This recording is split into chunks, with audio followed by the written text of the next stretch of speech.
ನಮಸ್ತೆ ಸ್ನೇಹಿತರೆ, ನಾನು ಮಂತು ನೇಷನ್ ಲವರ್. ಹಾಗೆ ಇವತ್ತಿನ ವಿಡಿಯೋದಲ್ಲಿ MTS ಹುದ್ದೆಯ ಒಂದು ವಿವರಗಳನ್ನು ತಿಳ್ಕೊಳ್ಳೋಣ.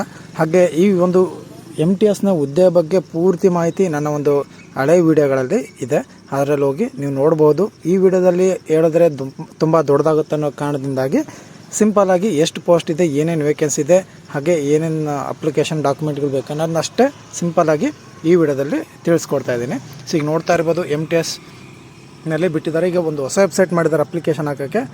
ನೀವು ನೋಡ್ತಾ ಇರ್ಬೋದು ssc.government.in. ಈ ಒಂದು ವೆಬ್ಸೈಟ್ ಮುಖಾಂತರ ನೀವು ಹುದ್ದೆಗಳಿಗೆ ಅಪ್ಲಿಕೇಶನ್ ಹಾಕಬೇಕು.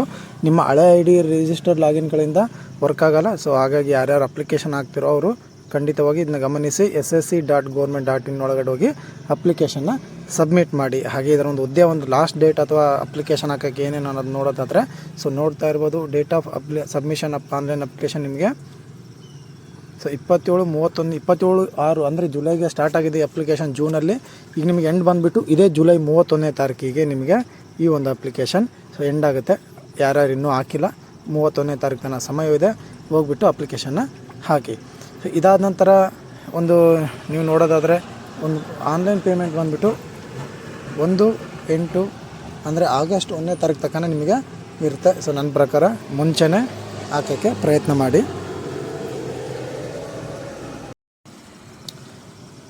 ನೆಕ್ಸ್ಟ್ ನೋಡೋದಾದರೆ ಈ ಒಂದು ಎಕ್ಸಾಮ್ ಅಪ್ಲಿಕೇಶನ್ ಹಾಕಿದ ಮೇಲೆ ಎಕ್ಸಾಮ್ ಬಂದುಬಿಟ್ಟು ಅಕ್ಟೋಬರ್ ನವಂಬರಲ್ಲಿ ಎಕ್ಸಾಮ್ ನಡೀತೆ ಅಂತ ಹೇಳಿದ್ದಾರೆ. ಸೊ ಡೇಟ್ ಯಾವುದು ಫಿಕ್ಸ್ ಇಲ್ಲ, ಅಕ್ಟೋಬರ್ ಅಥವಾ ನವಂಬರಲ್ಲಿ ಈ ಒಂದು ಹುದ್ದೆಯ ಎಕ್ಸಾಮ್ಗಳು ಸೊ ನಡೆಯುತ್ತೆ. ನಿಮಗೇನಾದರೂ ಡೌಟ್ ಇದ್ದರೆ ಸೊ ಈ ಒಂದು ಕಾಂಟ್ಯಾಕ್ಟ್ ಟೋಲ್ ಫ್ರೀ ನಂಬರ್ಗೆ ಕಾಲ್ ಮಾಡಿಬಿಟ್ಟು ನೀವು ತಿಳ್ಕೊಬೋದು, ಮಾಹಿತಿನ ಹೇಳ್ತಾರೆ. ಸೊ ನೆಕ್ಸ್ಟ್ ನೋಡೋದಾದರೆ ನೋಡ್ತಾ ಇರ್ಬೋದು ಹುದ್ದೆಗಳು ಎಷ್ಟಿದೆ ಅನ್ನೋದನ್ನ ಇದರಲ್ಲಿ ತಿಳ್ಕೊಳ್ಳೋಣ. ಸೊ ನೋಡ್ಬೋದು MTS ಬಂದುಬಿಟ್ಟು 4887, ಹಾಗೆ ಹವಲ್ದಾರ್ ಬಂದುಬಿಟ್ಟು 3039 ಹುದ್ದೆಗಳು ಟೋಟಲ್ ಇದೆ. ನೋಡ್ತಾ ಇರ್ಬೋದು ಯಾರ್ಯಾರು SLC ಆಗಿದ್ದನೋ ಅವ್ರು ಈ ಒಂದು ಹುದ್ದೆಗಳಿಗೆ ಅಪ್ಲೈ ಮಾಡಬಹುದು. ಓಕೆ, ನೆಕ್ಸ್ಟ್ ನೋಡೋದಾದರೆ ಸೊ ರಿಸರ್ವೇಷನ್ ಇದು ಅಷ್ಟೊಂದು ಅವಶ್ಯಕತೆ ಇಲ್ಲ, ನಿಮಗೆ ಮುಂದೆ ಹೇಳ್ತೀನಿ ರಿಸರ್ವೇಷನ್ ಏನೇನಿದೆ ಅಂತೇಳಿ ಎಲ್ರಿಗೂ. ಹಾಗೆ ಏಜ್ ಕ್ವಾಲಿಫಿಕೇಷನ್ ಏಜ್ ನೋಡೋದಾದರೆ ಇದಕ್ಕೆ ಬಂದುಬಿಟ್ಟು MTSಗೆ 18ರಿಂದ 25 ವರ್ಷದ ಒಳಗಡೆ ಇರೋರು ಹಾಕಬಹುದು. ಸೊ ST SC ಮತ್ತು OBC ಅವರಿಗೆ ಸಡಲಿಕೆ ಇರುತ್ತೆ. ಏಜ್ ನಿಮಗೆ ಎಕ್ಸ್ಟ್ರಾ ಇರುತ್ತೆ, ಅದನ್ನ ಮುಂದಿನ ಒಂದು ಪೇಜಲ್ಲಿ ತಿಳಿಸ್ಕೊಡ್ತೀನಿ. ಸೊ ಇದಾದ ನಂತರ ನೀವು MTSಗೆ ಬಂದುಬಿಟ್ಟು 18ರಿಂದ 27 ವರ್ಷ ಇರೋರು ಈ ಒಂದು ಹುದ್ದೆಗೆ ಅಪ್ಲಿಕೇಶನ್ ಹಾಕ್ಬೋದು. ಸೊ ಯಾರ್ಯಾರು ಏಜ್ ಬಾರಾಗಿದೆ, ನೀವು ಆರ್ಮಿಗೆ ಹಾಕೋಕ್ಕಾಗ್ತಿಲ್ಲ, SSC GDಗೆ ಹಾಕೋಕ್ಕಾಗ್ತಿಲ್ಲ ಅಂತಂತಂದರೆ ನೀವು MTS ಹುದ್ದೆಗೆ ಪ್ರಯತ್ನ ಮಾಡಬಹುದು. 32 ತನಕ ST SC ಅವ್ರಿಗೆ ಚಾನ್ಸ್ ಇರುತ್ತೆ ಹವಲ್ದಾರಿಗೆ ಹಾಕೋಕ್ಕೆ. ಹಾಗೆ MTSಗೆ ಬಂದುಬಿಟ್ಟು 30 ವರ್ಷಗಳು ಅವಕಾಶ ಇರುತ್ತೆ ST SC ಅವರಿಗೆ. ಸೊ ಓಕೆ, ನೆಕ್ಸ್ಟ್ ನೋಡೋಣ ರಿಸರ್ವೇಷನ್ ಏನೇನಿದೆ ಅಂತೇಳಿ.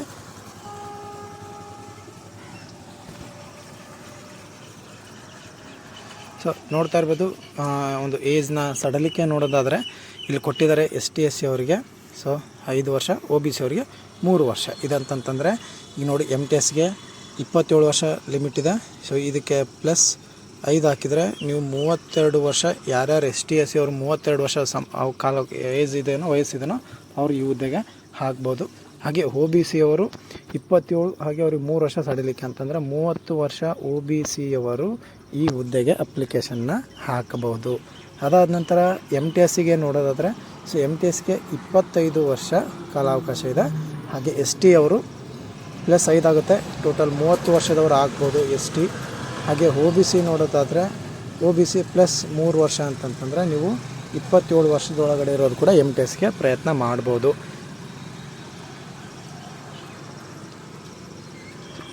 ಇದಾದ ನಂತರ ಎಜುಕೇಷನ್ ಕ್ವಾಲಿಫಿಕೇಷನ್ ಬಂದುಬಿಟ್ಟು SLC ಪಾಸ್ ಆಗಿರಬೇಕು.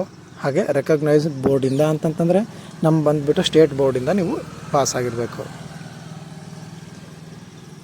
ನೆಕ್ಸ್ಟ್ ಬಂದುಬಿಟ್ಟು ಅಪ್ಲಿಕೇಶನ್ ಫೀಸ್ ಬಂದುಬಿಟ್ಟು ಸೊ ನೋಡ್ತಾ ಇರ್ಬೋದು 100 ರೂಪೀಸ್ ಇದೆ OBC ಅವರಿಗೆ.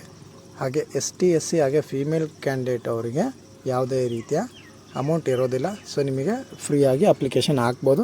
ನೀವು ಹಾಕುವಂಥ ಅಪ್ಲಿಕೇಶನ್ ಚಾರ್ಜ್ ಮಾತ್ರ ಕೊಡಬೇಕಾಗುತ್ತೆ. ಸೊ ಆನ್ಲೈನ್ ನೀವು ಯಾವುದೇ ಒಂದು ಗೌರ್ಮೆಂಟಿಗೆ ಹಣ ಕೊಡುವಂಥ ಅವಶ್ಯಕತೆ ಇಲ್ಲ, ನಿಮ್ಮ ಒಂದು ಯಾವುದೇ ಚಲನ್ ಇರೋಲ್ಲ, ನಿಮಗೆ ಡೈರೆಕ್ಟಾಗಿ ಅಡ್ಮಿಟ್ ಕಾರ್ಡ್ ಬಂದುಬಿಡುತ್ತೆ.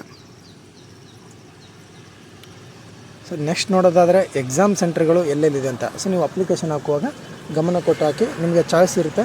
ಸೊ ಕೋಡ್ಗಳು ಇಲ್ಲಿ ಕೊಟ್ಟಿರ್ತಾರೆ. ಸೊ ಈ ರೀತಿ ಕೋಡ್ಗಳು ಇರುತ್ತೆ. ಈ ಕೋಡ್ಗಳನ್ನ ಬರೆದಿಟ್ಕೊಂಡ್ಬಿಟ್ಟು ನೀವು ಅಪ್ಲಿಕೇಶನ್ನ ಹಾಕಬೇಕಾಗುತ್ತೆ. ಸೊ ನೋಡಿ, ತುಂಬ ಕರ್ನಾಟಕದ ಕಡೆ ಕೊಟ್ಟಿದ್ದಾರೆ. ಬೆಳಗಾವಿ, ಬೆಂಗಳೂರು, ಹುಬ್ಬಳ್ಳಿ, ಗುಲ್ಬರ್ಗ, ಬೆಂಗಳೂರು, ಶಿವಮೊಗ್ಗ, ಉಡುಪಿ, ಇಷ್ಟು ನೀವು ಹಾಕ್ಬೋದು ನಮ್ಮ ಕರ್ನಾಟಕದವರು. ಸೊ ಕರ್ನಾಟಕದೊಳಗಡೆ ಕೇರಳ ರೀಸನ್ ಕೂಡ ಬರುತ್ತೆ. ಸೊ ನೀವು ಕರ್ನಾಟಕದಲ್ಲಿರುವಂಥ ನಿಯರ್ ಇಷ್ಟಕ್ಕೆ ಹಾಕಿ. ಓಕೆ, ನೆಕ್ಸ್ಟ್ ಬಂದುಬಿಟ್ಟು ಎಕ್ಸಾಮಿನೇಷನ್ ಯಾವ ರೀತಿ ಇರುತ್ತೆ ಅನ್ನೋದನ್ನ ನೋಡೋಣ. ಮೊದಲು ಸೆಲೆಕ್ಷನ್ ಪ್ರೊಸೀಜರ್ ನೋಡೋದಾದರೆ ಮೊದಲಿಗೆ ನಿಮಗೆ CBE ಇರುತ್ತೆ, ಅಂತಂದರೆ ಕಂಪ್ಯೂಟರ್ ಬೇಸ್ಡ್ ಎಕ್ಸಾಮಿನೇಷನ್ ಅಂತೇಳಿ. CBT ಅಥವಾ CBE ಎರಡು ಒಂದೇ. ಸೊ ಇದಾದ ನಂತರ ನಿಮಗೆ ಹವಾಲ್ದಾರ್ ಹುದ್ದೆಗೆ ಮಾತ್ರ ಫಿಸಿಕಲ್ ಸ್ಟ್ಯಾಂಡರ್ಡ್ನ ಕೇಳ್ತಾರೆ. ಅದನ್ನ ಮುಂದಿನ ಒಂದು ಪೇಜಲ್ಲಿ ತಿಳಿಸ್ಕೊಡ್ತೀನಿ. ಸೊ ನಿಮಗೆ ನೆಕ್ಸ್ಟ್ ಬಂದುಬಿಟ್ಟು ಕಂಪ್ಯೂಟರ್ ಬೇಸ್ಡ್ ಎಕ್ಸಾಮಿನೇಷನ್ ಇರುತ್ತೆ. ಇದಾದ ನಂತರ ನೀವು ಕನ್ನಡದಲ್ಲಿ ಸಹ ಈ ಒಂದು ಎಕ್ಸಾಮ್ನ ಬರಿಬೋದು. ಇದಾದಮೇಲೆ ನೋಡ್ತಾ ಇರ್ಬೋದು ಎಕ್ಸಾಮಿನೇಷನಲ್ಲಿ ಏನೇನು ಕೇಳ್ತಾರಂತ. ಸೊ ನೀವು ಕಂಪ್ಯೂಟರ್ ಬೇಸ್ಡ್ ಎಕ್ಸಾಮಿನೇಷನಲ್ಲಿ ಬಂದುಬಿಟ್ಟು ಸೀಸನ್ 1ನಲ್ಲಿ ಸೊ ಈ ರೀತಿಯ ಒಂದು ಕ್ವಶನ್ ಕೇಳ್ತಾರೆ. ನಿಮಗೆ ಸಮಯ ಬಂದುಬಿಟ್ಟು ಇಷ್ಟಿರುತ್ತೆ. ಸೀಸನ್ 2ನಲ್ಲಿ ಕೂಡ ಜನರಲ್ ಅವೇರ್ಸ್ ಮತ್ತು ಇಂಗ್ಲೀಷ್ ಲ್ಯಾಂಗ್ವೇಜ್ ಆ್ಯಂಡ್ ಕಂಪ್ಯಾರಿಸನ್ ಇರುತ್ತೆ. ಸೊ ಇಷ್ಟು ನಿಮಗೆ ಸಮಯ ಕೊಡ್ತಾರೆ. ಇದನ್ನ ಮುಂಚೆ ನೋಡ್ಕೊಳ್ಳಿ, ಪ್ರಿಪೇರ್ ಆಗಿ ಯಾವ ರೀತಿ ಎಕ್ಸಾಮ್ ಬರೀಬೇಕು ಅಂತೇಳಿ. ಸೊ ಈ ಸಿಲೆಬಸ್ ಏನು ಕೊಟ್ಟಿರ್ತಾರೆ ಇದೇ ಸಿಲೆಬಸ್ ತಕ್ಕನಾಗೆ ಸ್ಟಡಿ ಮಾಡಿ, ಇದಕ್ಕೆ ಹೋಗಿ ಅದು ಬೇರೆ ಎಲ್ಲ ಓದಿ ತೊಂದರೆ ತೊಗೊಳೋಕ್ಕಿಂತ ಇದರಲ್ಲಿ ಏನು ಕೊಟ್ಟಿರ್ತಾರೋ ಅದ್ರ ಪರ್ಸ್ಪಸ್ ಮಾತ್ರ ಓದಿ. ಇದಾದ ನಂತರ ಹೇಳಿದೆ ನಿಮಗೆ PST PET ಇರುತ್ತೆ ಅಂತಂದರೆ ಫಿಸಿಕಲ್ ಸ್ಟ್ಯಾಂಡರ್ಡ್ ಟೆಸ್ಟ್, ಹಾಗೆ ಫಿಸಿಕಲ್ ಎಂಡೂರೆನ್ಸ್ ಟೆಸ್ಟ್ ಅಂತೇಳಿ. ಅಂತಂದರೆ ದಹದಾಡಿಕ ಹಾಗೆ ನಿಮ್ಮೊಂದು ನೋಡ್ತಾ ಇರ್ಬೋದು. ನೆಕ್ಸ್ಟ್ ಬಂದುಬಿಟ್ಟು ಸೊ ನಿಮಗೆ ಫಿಸಿಕಲ್ ಸ್ಟ್ಯಾಂಡರ್ಡ್ ಏನಿರುತ್ತೆ ಅನ್ನೋದಾದರೆ ನೋಡಿ, ಮೇಲಿಗೆ ಬಂದುಬಿಟ್ಟು 1600 ಮೀಟರು 15 ನಿಮಿಷದಲ್ಲಿ ನಡ್ಕೊಂಡು ಕಂಪ್ಲೀಟ್ ಮಾಡಬೇಕು. ಹಾಗೆ ಹುಡುಗಿಯರು ಬಂದುಬಿಟ್ಟು 1 ಕಿಲೋಮೀಟರ್ನ 20 ನಿಮಿಷಗಳ ಕಾಲಾವಕಾಶದಲ್ಲಿ ಕಂಪ್ಲೀಟ್ ಮಾಡಬೇಕು. ಸೊ ತುಂಬ ಈಸಿ ಇರುತ್ತೆ, ಯಾವುದೇ ಪ್ರಾಕ್ಟೀಸ್ನ ಅವಶ್ಯಕತೆ ಇರೋಲ್ಲ. ಇದ್ರ ಬಗ್ಗೆ ಜಾಸ್ತಿ ತಲೆ ಕೆಡ್ಸೋಕ್ಕೆ ಹೋಗಬೇಡಿ.